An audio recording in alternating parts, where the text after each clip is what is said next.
नमस्कार, जनादेश में आपका स्वागत है। मैं हूं आपके साथ खुशबू सिंह। खबर शुरू करने से पहले एक नजर आज की हेडलाइंस पर।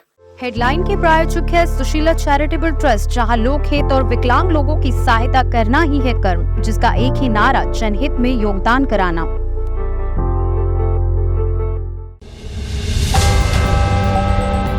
पीएम मोदी के भाषण के दौरान बेहोश हो गया शख्स, प्रधानमंत्री ने इलाज में लगा दी अपने डॉक्टर की टीम।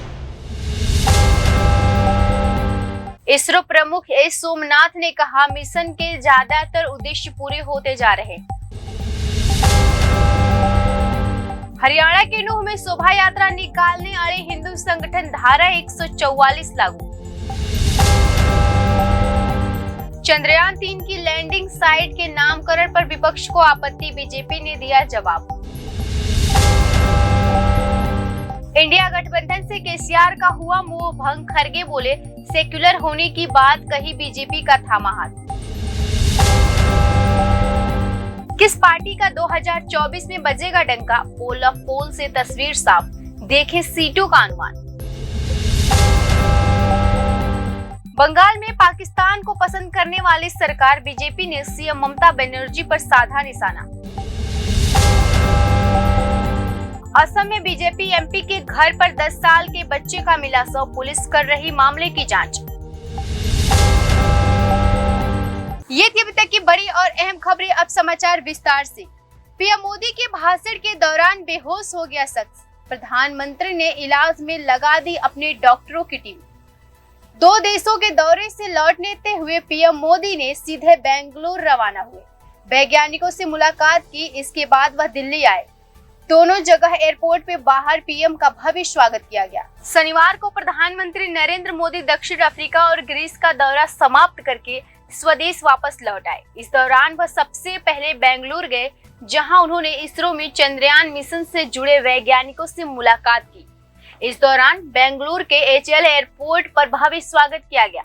इसरो के कमांड सेंटर में वैज्ञानिकों से मुलाकात करने के बाद पीएम दिल्ली वापस लौट आए, जहां पालन एयरपोर्ट पर भी पीएम मोदी का भव्य स्वागत किया गया। पालम एयरपोर्ट के बाहर जब प्रधानमंत्री नरेंद्र मोदी वहां मौजूद लोगों को संबोधित कर रहे थे, उसी दौरान भीड़ में मौजूद शख्स की गर्मी की वजह से बेहोश हो गया। पीएम की नजर उस व्यक्ति पर गई और उन्होंने अपने भाषण को रोककर अपनी डॉक्टरों की टीम को निर्देश दिया कि वह जाकर उसे देखे और उस व्यक्ति की देखभाल करने की सलाह भी दी। अब इसका एक वीडियो सोशल मीडिया पर तेजी से वायरल हो रहा। पीएम मोदी ने चंद्रयान 3 के टच पॉइंट का नाम भी रख कर दिया है।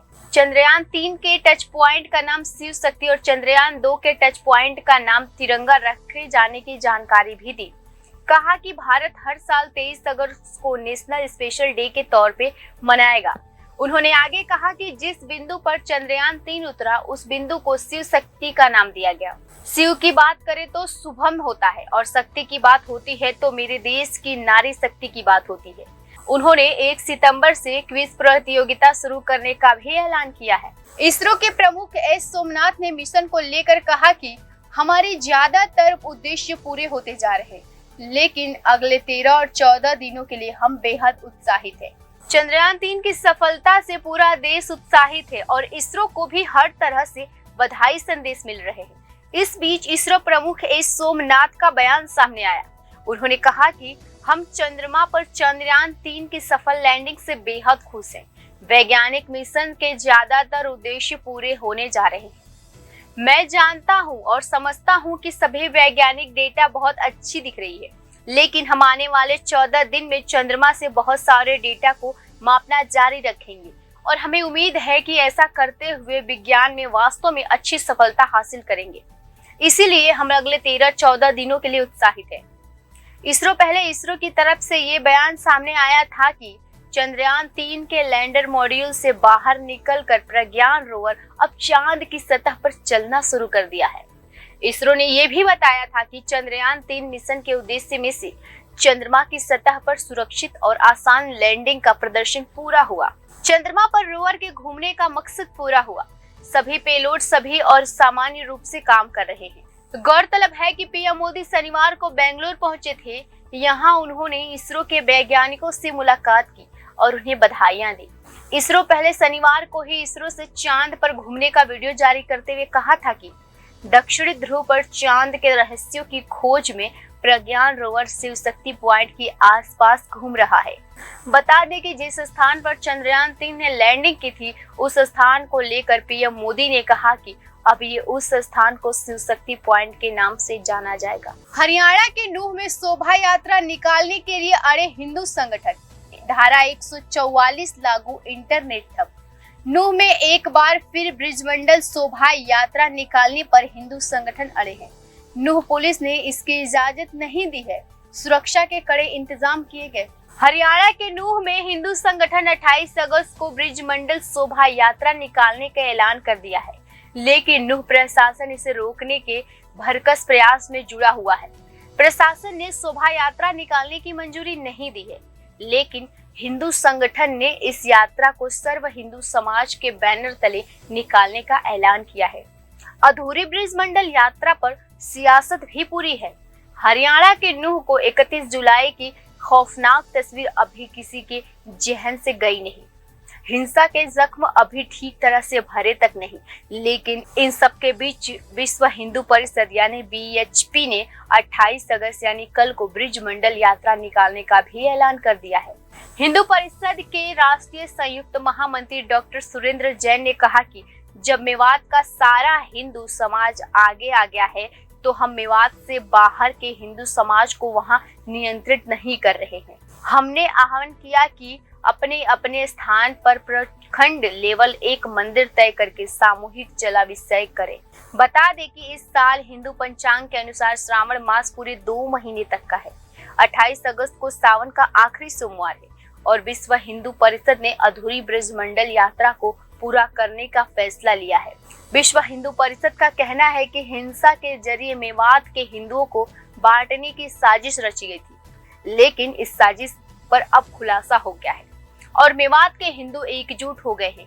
बीएचपी ने कहा कि 28 अगस्त को हरियाणा के मंदिरों में सामूहिक जलाभिषेक किया जाएगा। प्रशासन से इजाजत न मिलने के बाद भी हिंदू संगठन तो यात्रा लेकर अड़ा ही है, जिससे बाद में प्रशासन के कान खड़े हैं। ब्रिजमंडल जलाभिषेक यात्रा से पहले हरियाणा सरकार और नूह प्रशासन कोई खतरा मोल नहीं लेना चाहता, इसीलिए कानून व्यवस्था बनाए रखने के लिए कुछ बड़े फैसले लिए गए हैं और प्रशासन की ओर से पुख्ता तैयारी करने का दावा किया गया है, जिसके तहत 28 अगस्त तक पूरी नूह में धारा 144 लगा दिया गया है। प्रशासन ने साफ कर दिया है कि ब्रिजमंडल शोभा यात्रा की अनुमति नहीं दी गई है। ऐसे में कोई यात्रा न निकाली जाए, बल्कि जहां जो मंदिर है वहीं जलाभिषेक किया जाए। 28 अगस्त रात 12 बजे तक इंटरनेट सेवा स्थगित कर दिया गया है। प्रशासन ने घातक हथियारों को लेकर चलने पर भी रोक लगा दी है। साथ ही सार्वजनिक स्थानों को लेकर एहतियात करने के निर्देश दिए हैं। सार्वजनिक स्थान की बात करें तो 28 अगस्त से 5 से ज्यादा लोग इकट्ठे होने पर रोक लगा दिया गया है। नूह प्रशासन ने कहा कि कानून का उल्लंघन करने वाले के खिलाफ सख्त कार्रवाई की जाएगी। कानून के पालन के लिए अधिकारी और स्थानीय निकाय के 10 सदस्यों की नियुक्ति की गई है। पूरे जिले में 114 ड्यूटी मजिस्ट्रेट नियुक्त किए गए हैं। हरियाणा के बॉर्डर इलाकों में विशेष नाकाबंदी की गई है। पुलिस प्रशासन तो अपनी तैयारियों का दावा कर रहा है, लेकिन विश्व हिंदू परिषद ने अपने कार्यक्रम में कोई बदलाव नहीं किया है। लेकिन पुलिस को जिस बात की आशंका है, उसका एक ट्रेलर भी नजर आया। दरअसल बीते शुक्रवार को हिंसा के आरोपी को पकड़ी गई पुलिस की टीम पर हमला हुआ और बदमाश जबरन उन्हें पुलिस की गिरफ्तार से छुड़ा ले गए। इतना ही नहीं, गांव के पुलिस को पीछे धकेलने के लिए अवैध हथियार से हवाई फायरिंग की गई थी और पथराव भी किया गया था। ऐसे में अब सवाल ये उठ रहा है कि आखिर नूह में हमलावरों के हौसले किसके दम पर इतने बुलंद हैं? आखिर किसकी सह पर ये कानून को हाथ में लेने से भी नहीं डरते? चंद्रयान 3 की लैंडिंग साइट के नामकरण पर विपक्ष को आपत्ति क्यों? बीजेपी ने दिया जवाब। चंद्रयान 3 साइट के नामकरण यानी शिव शक्ति पर विपक्ष ने आपत्ति जताई है। अब इस पर बीजेपी ने पलटवार किया। चंद्रयान 3 की लैंडिंग की जगह का नाम शिव शक्ति रखने पर सियासत शुरू हो गई है। कांग्रेस के नेता राशिद अल्वी ने शिव शक्ति नाम रखने पर आपत्ति जताई और प्रधानमंत्री नरेंद्र मोदी पर राजनीति करने का आरोप लगाया। राशिद अल्वी ने कहा कि वो कभी सड़कों के नाम बदलते हैं, कभी शहरों के नाम बदलते हैं, अब वो चांद तक पहुंच गए। क्या चांद की उस धरती के मालिक प्रधानमंत्री हैं? जिसका वो नाम रख रहे हैं। बता दें कि राशिद अल्वी के आरोप पर बीजेपी ने पलटवार किया। बीजेपी नेता बैजयंत पांडा ने कहा कि ऐसे लोगों को जनता सदा दे चुकी है। बीजेपी नेता बैजयंत पांडा ने कहा कि जिस देश को गर्व होना चाहिए उस पर भी राजनीति करते हैं। उनको लोग सजा दे चुके हैं, जनता सजा दे चुकी है और उन पर हम और समय देना जरूरी नहीं मानते। दूसरी तरफ सिया मौलाना सैफ अब्बास नकवी ने भी शिव शक्ति नाम पर ऐतराज जताया। उन्होंने कहा कि देश की कामयाबी है, इसीलिए भारत या इंडिया नाम रखना चाहिए था। सिया धर्मगुरु मौलाना सैफ अब्बास ने कहा कि मैं समझता हूं कि उसका नाम जो है भारत रखना चाहिए, इंडिया रखना चाहिए, हिंदुस्तान रखना चाहिए, इन सबसे मुनासिब रहता ताकि वहां पर भी इंडिया नाम से तिरंगा हमारा लहराता रहता। इंडिया गठबंधन से केसीआर का हुआ मोह भंग। खरगे बोले सेक्सुअल होने की बात कहकर बीजेपी का थामा हाथ। कांग्रेस अध्यक्ष मल्लिकार्जुन खरगे ने तेलंगाना के सीएम केसीआर और उनकी पार्टी पर बीजेपी के हाथ थामने का आरोप लगाया है। हैदराबाद के चिवेल्ला में एक पब्लिक रैली में कांग्रेस अध्यक्ष मल्लिकार्जुन खरगे ने तेलंगाना के मुख्यमंत्री पर निशाना साधा। शनिवार 26 अगस्त को मल्लिकार्जुन खरगे ने आरोप लगाया कि धर्मनिरपेक्ष पार्टी होने के दावे के बावजूद तेलंगाना के मुख्यमंत्री के चंद्रशेखर राव की पार्टी भारत राष्ट्र समिति यानी बीआरएस ने भारतीय जनता पार्टी के हाथ मिला लिया है।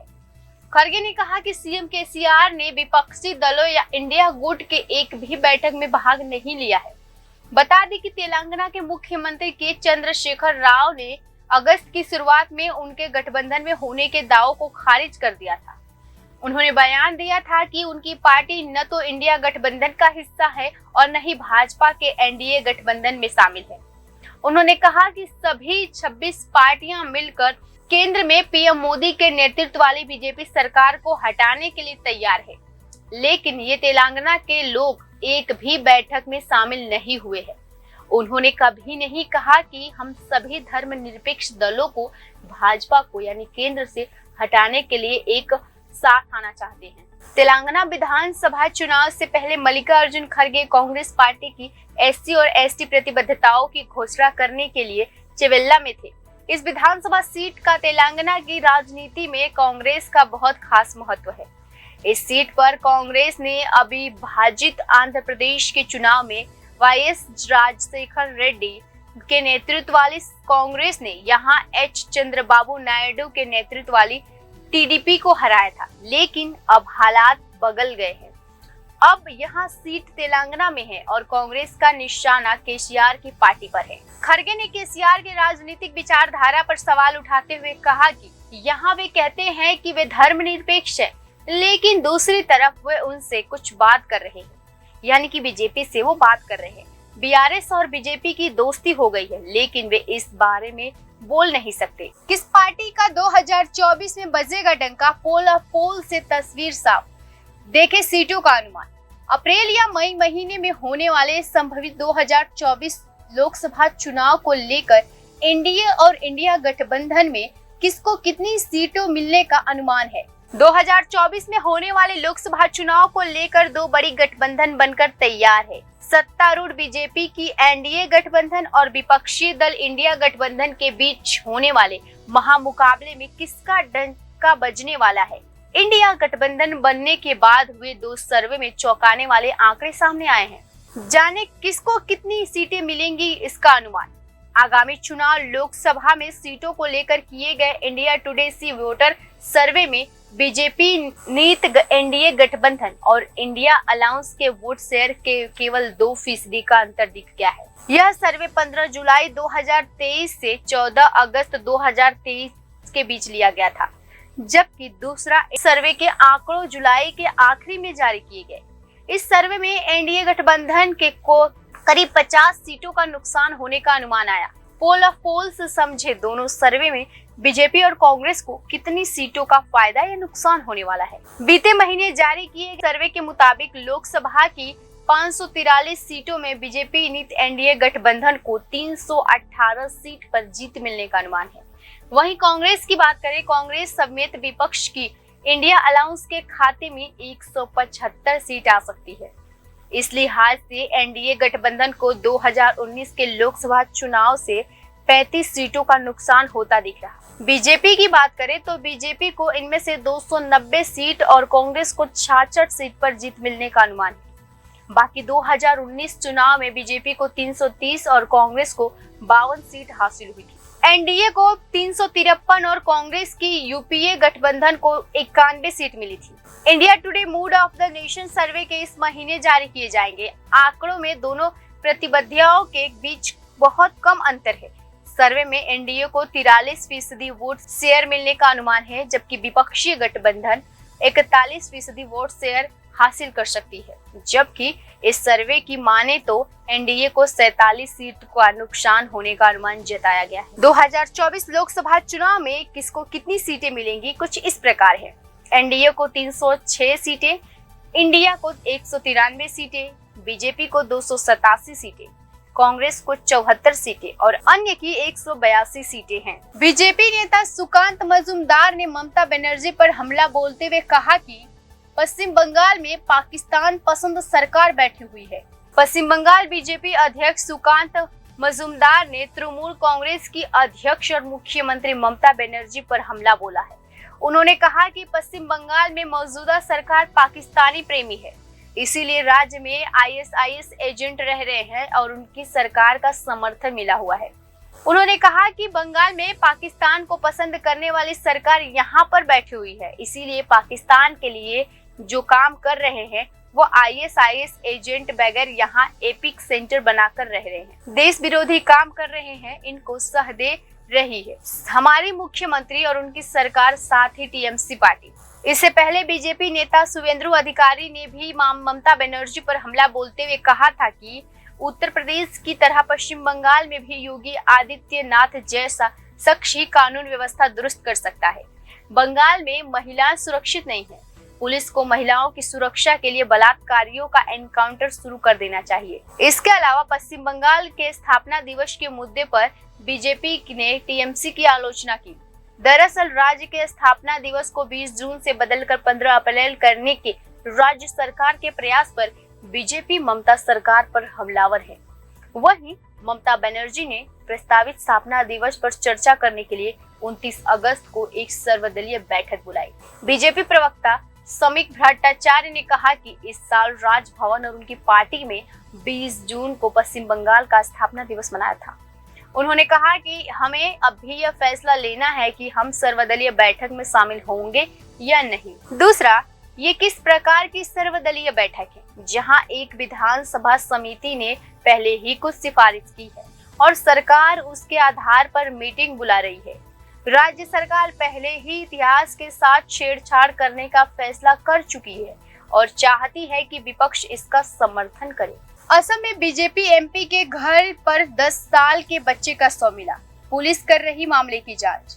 भाजपा सांसद राजदीप राय के आवास पर शनिवार को एक बच्चे का शव मिला। बच्चा 5वीं कक्षा का छात्र था। वो अपनी मां और बड़ी बहन के साथ उनके निवास में काम करते थे। असम के सिलचर में भाजपा सांसद राजदीप राय के घर पर शनिवार शाम को एक 10 वर्षीय बच्चे का शव लटका हुआ मिला। पुलिस ने जानकारी देते हुए कहा कि शव को पोस्टमार्टम के लिए सिलचर मेडिकल कॉलेज एवं अस्पताल में भेज दिया गया है। उस लड़के का भी नाम राजदीप राय ही था।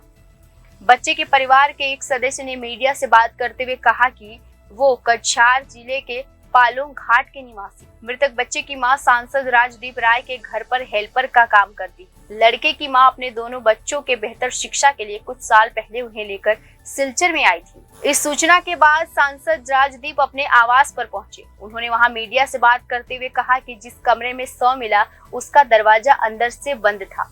पुलिस ने दरवाजा तोड़ा तो बच्चा बेहोश मिला। उसे तुरंत अस्पताल ले जाया गया, जहां डॉक्टर ने उसे मृत घोषित किया। उन्होंने आगे कहा कि लड़का काफी होशियार था, यह मौत मेरे लिए व्यक्तिगत क्षति है। राजदीप राय ने आगे कहा कि उसकी मां मेरी बेटी के साथ जब बाहर जाती थी तब लड़के ने अपने मां से फोन मांगा था, जिसके लिए उन्होंने मना कर दिया था। उन्होंने कहा कि प्रारंभिक जांच से यह आत्महत्या का मामला लगता है, मगर मैं इसके बारे में पक्के तौर पर कुछ नहीं कह सकता। मैं पुलिस को मामले की जांच के लिए कहा है। मीडिया को पुलिस ने बताया कि प्रथम दृष्टता से यह आत्महत्या का मामला लगता है।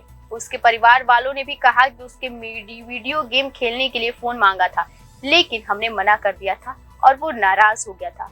पुलिस ने आगे बताया कि घर का दौरा किया, हर चीज की गंभीरता से जांच की जा रही है। गायक कलाकार श्रेया घोषाल ने आज माननीय प्रशासक प्रफुल्ल पटेल से मुलाकात की। संघ प्रदेश दादरा एवं नगर हवेली और दमन एवं दीव के माननीय प्रशासक प्रफुल्ल पटेल के कुशल नेतृत्व में मानसून फेस्टिवल का आयोजन किया जा रहा।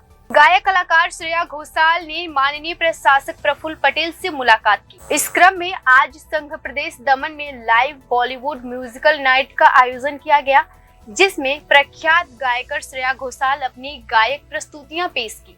कार्यक्रम के पूर्व श्रेया घोषाल ने सरकारी आवास पर संघ प्रदेशों की माननीय प्रशासक प्रफुल्ल पटेल से शुभेच्छा मुलाकात की। इस मौके पर माननीय प्रशासक प्रफुल्ल पटेल जी ने श्रेया घोषाल का पुष्प गुच्छ और शाल ओढ़ाकर स्वागत किया। इसके साथ ही उन्होंने स्मृति चिन्ह भी भेंट किए। फिलहाल के लिए इतना ही। खबरों में बने रहने के लिए देखते रहिए जनादेश।